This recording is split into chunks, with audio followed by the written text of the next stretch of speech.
and the candidate of the UPP, Mr. Osita Chidoka.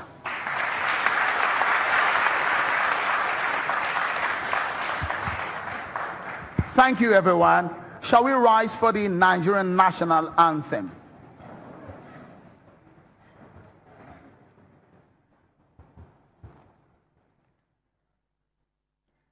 Arise, O compatriots, Nigeria's call obey, to serve our fatherland with love and strength and faith. The labor of our heroes past shall never be in vain. To serve with heart and mind, one nation bound in freedom,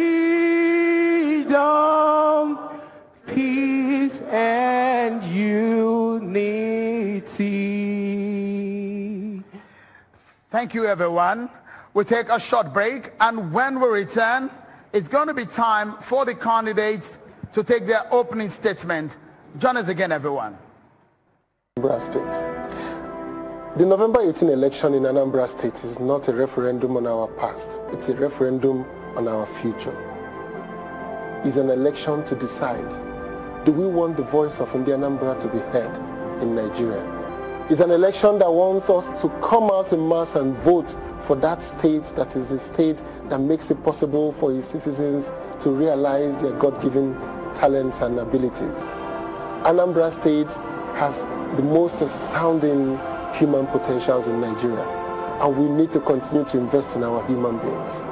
The future of Anambra, the future of our children, the future of our people is what this election is about. And if you believe that we need to restore our voice in Nigeria, all you need to do to make this happen is to come out, support me, and help me to be the governor of Anambra State. Here is how to improve the electoral process in Nigeria. If you witness incidents like delays in voting, voter accreditation of voting without voter card, distribution of unstamped and unsigned ballot papers, voters not being able to mark their ballot papers in secret, multiple thumb printing of ballot papers, falsified or non-announcement of results at polling unit, underage voting, insufficient election materials, ballot stuffing, and violence, you can report straight to the Situation Room. Call 090-950-50505 or 090-3299-9919 or email us at situationroom@placng.org. For more information, visit www.situationroom.placng.org. You can make that difference. 4 years ago, we're told the Anambra that it's forward ever and backward never. Today, we've delivered a better Anambra. Our homeland is safe and secure. Our hospitals are better and our capital city more beautiful. Workers are paid on time. Agriculture is all-time high. We've improved infrastructure and have been outstanding in education. We've united warring communities and created religious harmony. We delivered 181 projects in 181 communities based on their needs. Little wonder, we've attracted over $4 billion investments inflow, creating jobs for our people. We did all this when our nation is in recession. Don't you feel better now? Being Anambra, it's better today. Let's vote for a greater tomorrow. Vote Abga. Vote Willie Obiano. Better today, greater tomorrow. Hello, I am Chibuzo Ahmed Odutoye. I am always with my phone and I've got lots of apps installed. But power to the people! Thank you so much, everyone. Wherever you're watching We'll now get down to business. We are the live telecast of the Anambra Governorship 2017 debate as we anticipate the D-Day when people of the state will be able to vote the next governor of the state for another 4 years. The candidates, the 5 of them, have now taken their position and will be starting this session with the opening statements and brief on their manifestos. The candidates are aware their major statements are going to be taking 2 minutes, and we'll be starting from my right with based on alphabetical order. So we'll be starting tonight 2 minutes, and that's the timing with the candidate of the APC, Dr. Tony Onwoye. Your time starts now. Thank you very much. The Anambra name Mono. Good evening, ladies and gentlemen, panelists, my Lord Bishops. My name is Dr. Tony Onwoye. I represent Anambra Federal Constituency. I'm contesting for governorship of Anambra under All Progressive Congress. I'm here to offer myself to serve as the chief servant of Anambra State, to be able to actualize the vision and mission. Vision number 1, to take Anambra State to an enviable height. Enviable height in the southeast, the political zone as a whole, enviable height in the entire Nigeria and Africa as a whole. I'm here to be able to offer for service, if you give me my mandate, on key areas of education, health, infrastructure development, health sector, housing, commerce and trading and so on.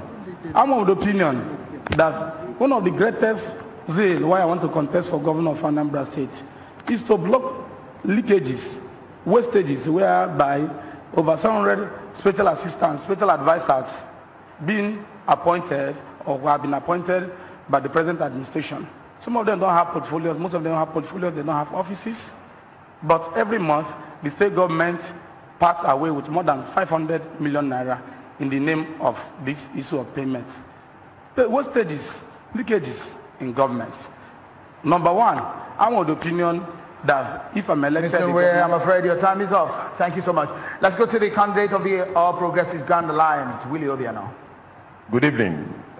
I'm the governor of Anambra State, so I don't need further introduction. My vision is to take Anambra, my vision is to make Anambra first choice investment destination and a hub for economic and commercial activity. My mission is to create a socially stable, business-friendly environment where indigenous and non-indigenous alike will have opportunity for wealth creation. It is this vision and mission that we put into our blueprint, and from the blueprint we have the 6 enablers, so the 5 enablers and the 14 pillars. Enablers, the four pillars. Pillars: agriculture, trade and commerce, oil and gas, industrialization, and of course logistics being the gateway to the southeast. On the enablers, security, education, health, environment, infrastructure, youth empowerment and sports development, what have you. And these 14 enablers plus the 5 pillars will have measurable outcomes: increase in GDP, inflow of cash, the social stability in the system, the food security, and what have you. But beyond this, let me emphasize that I'm here to ask for your re-election, for my re-election, to be able to get this my enablers and 4 pillars that are already working to be properly concluded in the next 4 years. The greatest thing I brought to Anambra was the security, which I'm sure we'll have time to debate and look into. Then, of course, we're doing well in education, trade and commerce. Agriculture is key. We're doing very well there already, and we're going to do more in these coming years. I believe we'll have time to look at that too. And, of course, trade and commerce, oil and gas, and, of course, the infrastructure on the airport. Time is up, please. Let's go to the next candidate, please. PDP candidate, Mr. Oseloko Obaze. Good evening. My name is Oseloko Obaze. I represent PDP, and I'm asking the people of the state to allow me the stewardship of governing the state and serving them. I have a broad platform. I've lived in Anambra since 2012. I know the state. I know the challenges. I know the direction. I've been in government, state government most recently, international system, and the federal government a while ago. What do I have planned for Anambra State? I believe this state is no longer working. We have a mission, we have the resources, we have the intelligence, we have the people, but the government is no longer working for our people. We need to take government back and give it back to our people. How do we do that? Human development capital. We need to focus on human development capital, basically anchored on 3 spheres: education, social welfare, healthcare delivery. Education. Our people are paying an enormous amount of money and they're not going to school. We need to take the children back and put them in school. We will devote 26% of our budget to education. That allows us to offer free education from kindergarten to JS3. We're going to take a percentage of that 26% and give to vocational training and certification. We will take 10% and give to mission-run schools because our children go there. There are far more things that we need to do. We talk about security. I was part of the development of the security architecture in this state as a Secretary of State in the state. The last security summit that was organized in 2014, I oversaw it. I was part of the operational plan. So I understand what security means here. We do have security. The foundation is there, but we need to improve on it. Security includes all facets of life, property, and freedom of movement. We don't always have that, but that is something that we need to do. But we need to also do governance. We haven't had local government elections. If I come in as governor, I promise that we will do local government elections within 6 months because the Constitution allows us to do that. We will then do infrastructure. Your time is up, please. PPA candidate, Mr. Godwin Ezemo. Good evening, Anambra. My name is Godwin Ezemo. I'm a trader, I'm an industrialist, I'm a farmer, I am a philanthropist, I'm a publisher. I live in Anambra State since 2012, and I have all I have. I've made outside Anambra. I've brought them back in here to see what is going to happen to Anambra because I want Anambra State to work.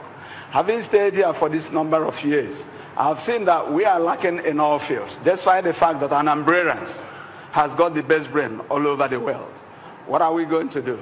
Are we going to stay here when we're in the water and we won't be able to wash our face when the soap is blinding us up?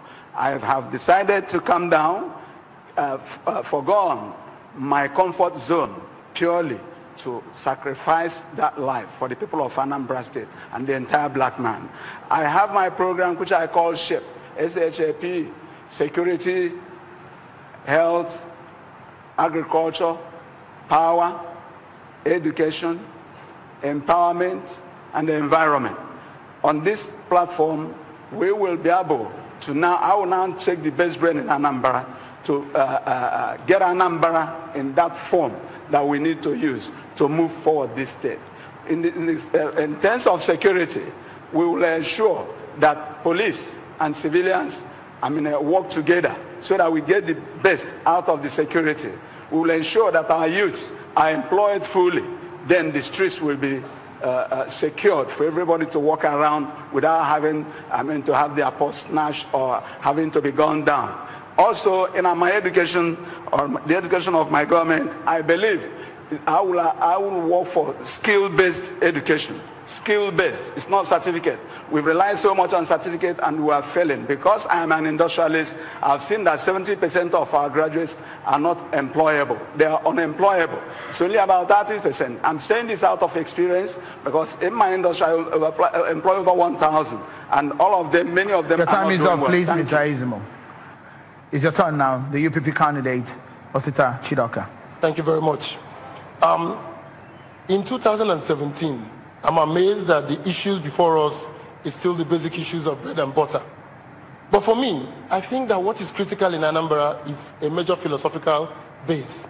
I will apply the principle of Uche, the concept of knowledge, of wisdom, the principle of Uchu, the concept of hard work, and the principle of Ebuchuku, morality, to bring back Anambra State on a stable foundation, upon which we will construct my 4 key steps to solving Anambra's problem. One is knowledge. Knowledge is the ability for us to take a baseline of everything in the state. Second one is vision. We need to map out a shared vision with all the stakeholders in the state. The third one is execution. Our public service does not have the capacity to execute all these grand projects people are talking about. And the fourth one is sustainability. We need to sustain this. Anambra State in the National Competitive Report just published ranks very low in competitiveness. We need to change the bearing of our state. We need to change the infrastructure of our state, and that is the human infrastructure. That human infrastructure is critical because Anambra State currently ranks 37 out of 37 on issue of governance and contracting. Anambra State ranks 37 out of 37 on bribery and corruption. A grand bribery and corrupt scheme is going on in Anambra, and the whole country is taking note. And we need to change that. We need to go back to the basics. So the basics remain. We will bring back the concept of Uche, the concept of Uchu and Eguchupu. We will attack the state with the concept of knowledge. We will apply vision. We will apply execution, the capacity to execute projects, and we will apply sustainability. Thank you very much. Thank you so much. It's now time, since we now know you, we know what you stand for and why you're running at this time, we go into a very critical one, which is the issues of politics, your personal records and fitness for office. I'll start with you here, Mr. Dr. Tony Nwoye. And let me begin by asking you, you are seeking office today. You are currently a sitting lawmaker, federal lawmaker representing Anambra State in the House of Representatives. You jumped ship. You left the PDP to the APC. Now that you're seeking office, how do you hope that the people of Anambra State, or the voters, will trust you with your vote, knowing full well that at some point you abandon the party that gave you the platform for another party? The party that gave me, I won the ticket of PDP. The PDP then, presided by the former president, supervised and ensured that Tony Nwoye was not a candidate. Had to battle through the corporate Jonathan just to help Abuga, just to please Governor P2B. And I was kept in cuff. I campaigned only for 11 days. At the end of the day, the rest was history. They sabotaged me. At the end of the day, I still remain in the party. Loyal party man. This was a party. I served as State Secretary. The party, I served as a state chairman. PDP won the entire House of Assembly, the entire National Assembly, apart from 1 seat, and even the governorship. Now, after the whole thing was done, I still remain steadfast with PDP, a party I've won House of Rep. They refused that I will be sworn in. A party that they jeopardized and supported Abuga, another party. A party that after the whole thing, in 2015, I won election. The same party collaborated with Abuga and denied me from being announced the winner in my federal constituency. Because the incumbent governor is from a local government, because they partner with him. Now, I still shed it apart and I still remain in the party. 2015 August, I now said, let us do free and fair congresses. Let Anambra PD people determine who leads them. Somebody somewhere in Abuja, my friend and my brother Olusametu said no, they will stay in Abuja and write Congress list result. I say for that, if you not allow people to determine who leads them, if you not allow Ekweme, the leader of the party, who formed this party, to determine the Oko people, where it comes from, to determine who leads the party, to know where we live. That was why I left. Impunity, impunity, impunity. I left. My supporters say we must leave PDP. Now, let me tell you, I'm a man of honor and integrity. In the House of Rep, I'm representing Anambra East and Anambra West Federal Constituency. Incidentally, I'm from the same constituency with my senior brother, Governor of Anambra State.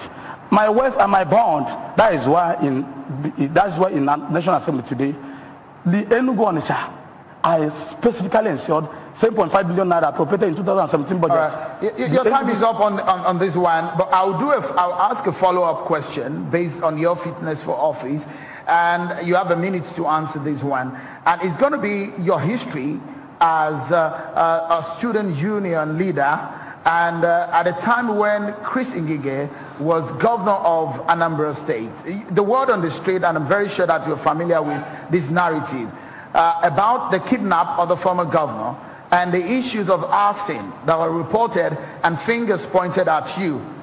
Can the people trust you with this kind of perception that they have about you? It was a propaganda blackmailed by Abuga-led government. When Chris Ngige was governor, I was not involved in any way. The day Chris Ngige was kidnapped, remember I was the first medical student to be elected Speaker of Students Union Government in 1998. Remember, I was first Igbo man to be elected President of the National Assembly of Nigerian Students. I was never linked in courtism, violence, and arson. Rather, all my life I've been fighting against injustice. Injustice by school management, injustice by state government, injustice by students against students vis-a-vis courtism.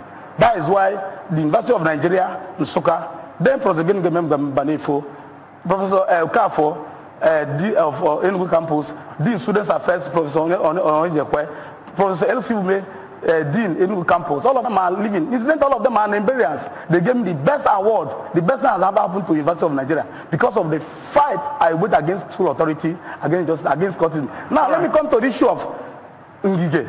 I was never involved. The white paper is there. I was never involved. Listen to me. No, don't cut me short. Time is up. It's very clear. I was never involved. It was a blackmail by propaganda by Abga-led government. Rather, it is the Abga government that the government is parading non-courtists. I arrested when I was student leader. I came down here and arrested them. If you want, I can mention their names here. Time is up. I came and arrested them. Time is up now. Time is up now. Let's go to the ABGA candidates and the governor of Anambra State. You work closely. You were working as a banker. You were an auditor. You grew into being a senior auditor where you worked historically. You worked with the former governor and you became the governor of Anambra State. What exactly caused what some people in your party believe might be betrayal of trust with your former principal or the former governor? Well, Shehu, I believe that this is, I'm not campaigning against Peter. He's not a candidate. So I rather focus on the things that I want to do for Anambra and what I've done. If you look at when I came here, there was no security. People were not coming home. You know, 69 people were kidnapped in the 8 years of the previous administration. But I came, I saw, I conquered, and today people are coming home in deluge. People from all kinds of places for marriages, for wedding, for church activities, for Ofala festivals, Yam festival, what have you. You know, and this has provided a dividend on security. The dividend is as follows. One, many people come in, they bring in money. As a matter of fact, by the last estimate we did with the consultants, what inflows into Anambra every month is about ₦1 billion every month, and it trickles down. Secondly, the payment of salaries, that's and when due, is also helping the people to stabilize. By the way, let me give you statistics to show what we've done. First is that in 2009, the GDP of Anambra State was 2.8 trillion. I grew this GDP up in 2016 to 3.98 trillion. So in 2 years, I grew the Anambra economy by 1 trillion. You know, and if you put this side by side with other, convert it into dollars and put it side by other countries, you find that the GDP of Anambra, you know, we are the 27th in Africa, if we're a country. You know, and if you do GDP per capita, that will give you $2,338 naira per person, using 500 million people. You know, you see that time is up, but you have not answered the question that I asked you, and it's about the people of Anambra State. The voters want to know about what happened, and everything in governance is about trust.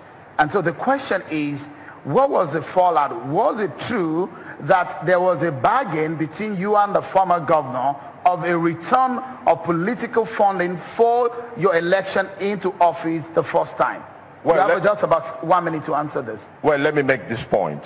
First, the former governor went into another party. Secondly, yes, some requests were made about payments, which I declined because we didn't owe anybody during the election. You know, I would rather leave it that way and focus on what I'm trying to do.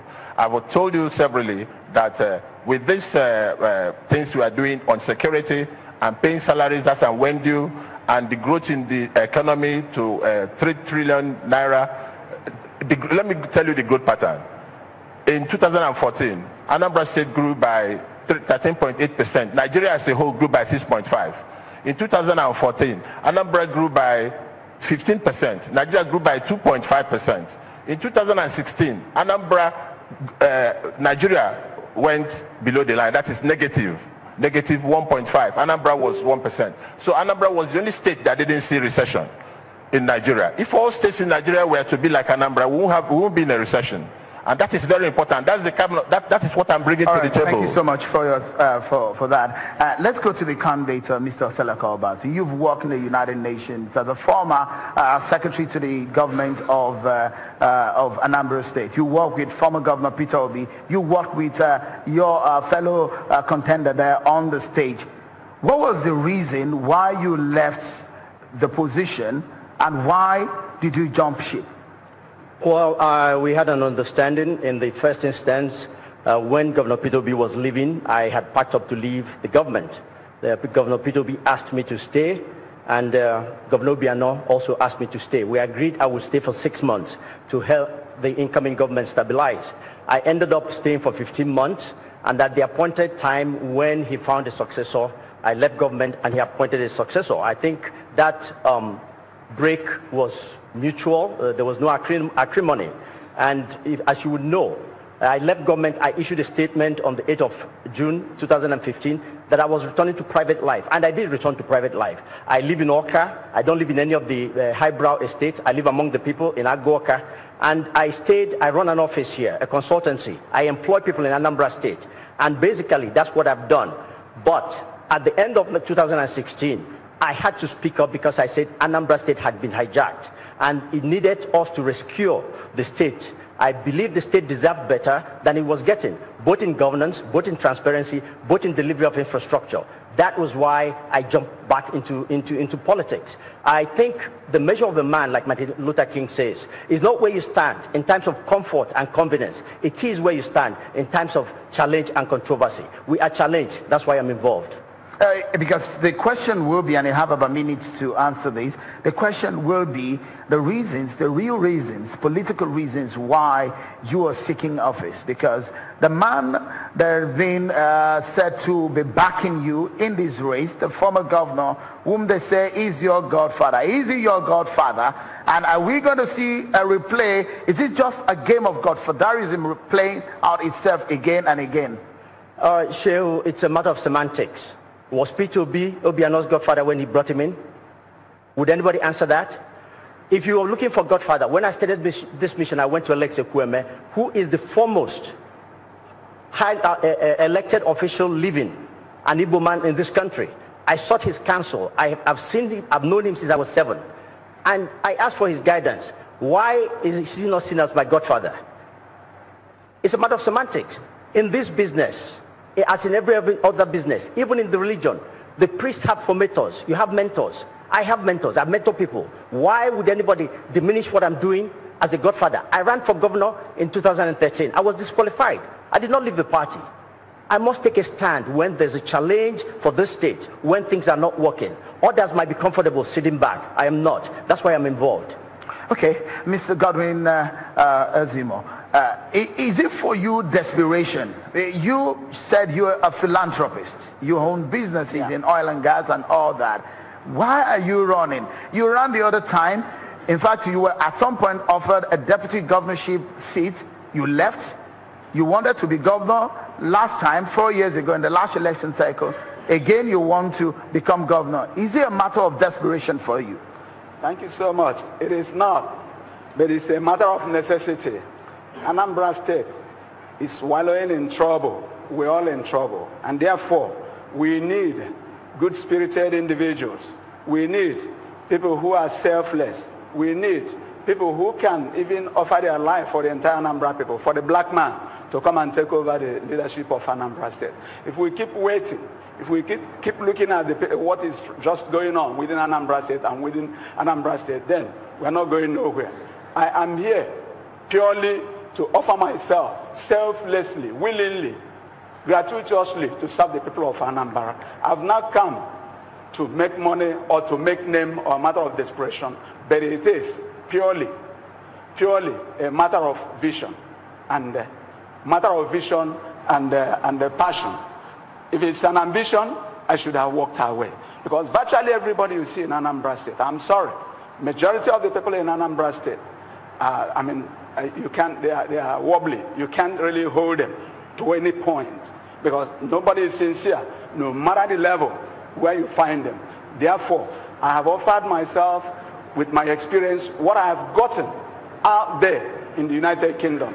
What made me to leave that place, a very good place flowing with milk and honey, to come back here to live in a village, to assist the less privileged, to assist indigent students, to help create employment opportunity where these kids or everybody, all the young ones are employed, to even teach them the way life has got to go. That is why I run a workshop in 2012 where I told Anambrans that the problem we have here is that of mindset, that we need to change it. We need a leader who can be selfless, who will be upright, to be in the forefront. Then he can direct things to be done properly.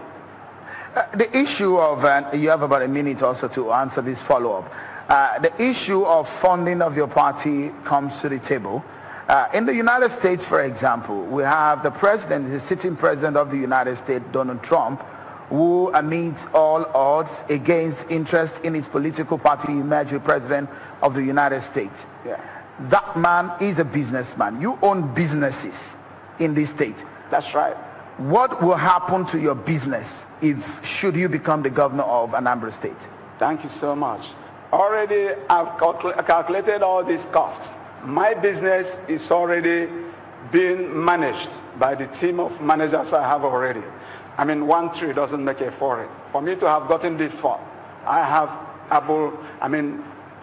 good managers, good people who run in my absence, and the business goes. So my business will be out of it now. The issue, the business now is how can we make this place the best place for all of us to, which every Anambrian is yearning for. Because the question is, how would you manage profit? You know the policy of being an executive governor, and when you have private interests. Okay. The policy, being an executive governor, I'm not going to do it alone. I will select the best brain again to come along with me so that we formulate policies that will help every Anambrian. I'm not going to do it alone as a businessman. It will be it's not a one-man show. Thank you. Let's go to the candidate of the UPP, Mr. Osita Chidoka. You also, this is not your first party. You have been a former minister under the People's Democratic Party, and now you've come to the UPP. The word on the street out there is that the reasons why you left PDP to come to UPP is because you wanted to be a governor at all costs, and you were looking for a platform where you perhaps thought that you will get it. For you also, is it a matter of desperation? The key issue really is, why do you want to be a governor? The issue is not about what platform, but let me address that. The UPP approximates my thoughts and beliefs at this time. My basic thoughts and belief at this time is that, number one, the Nigerian state needs to be renegotiated. Any party that does not subscribe to the principle of the right to self-determination, of the right for component parts of Nigeria to express themselves freely, that party does not approximate my philosophy. I believe that the Nigerian state is a product of negotiation. We negotiated it in 1953, in 1957, and we got independence as a Nigerian state. We negotiated and created the Midwestern states. So Nigeria is a subject of continuous negotiation. The UPP has said that they believe in the right to self-determination, that they believe in the idea of referendum. I believe that when Nigeria is freely negotiated, when Nigerian component states really subscribe to the idea of Nigeria, then we will have a great nation. We will have a prosperous nation. We cannot grow a nation without the freedom of people who subscribe to that dream. Interestingly, the governor talks about the GDP of Anambra growing. That's what happens when you have American consultants, because they talk about GDP. What is the issue in Anambra? Is that Anambra is the state with the lowest ranking in bribery and corruption. Anambra is the state with the lowest ranking. He inherited $41 million debt. He now has $85 million. He is not in a sustainable state. Anambra state is not in a sustainable state. So my desire to be governor is to reverse the trend, is to make our children who go to school, only 13% of our teachers in JSS are computer literate. So the education our children are getting is education for yesterday, not education for tomorrow. Okay. Since you mentioned the issue of negotiation and all of that, it's recorded and everybody saw that you drove the self-acclaimed leader of Ipob, Anambra, home after he was released on bail. And the word out there is that you did that just to get to get the popularity of it, to swing votes for yourself. What was the reason why you did that? Well, if it was a popularity contest, I'm sure the candidates will have gone for it. The issue is the fundamental philosophy of the right of individuals in the democracy to freely express themselves within the laws of the country. Once we have that right as enshrined in our constitution, I believe we must respect it. And if anybody violates the terms of our constitution and our laws, then the law should take its course. The law took its course on him. He got bail from a court. And I participated in ensuring that the bridge of communication between the angry young people in Southeast and the rest of the country is a burden I believe I bear. As a young minister, as a young former chief executive of the Federal Road Safety Corps, I believe I serve as a beautiful bridge. I serve as that bridge that connects the dreams of Nigeria with the aspirations of Ndibo. Thank you so much, Mr. Osita Chidoka. We'll take a break, and when we return, the candidates will be telling us how they will manage the economy of Anambra State if they get a shot at being the governor at the next election. Join us again.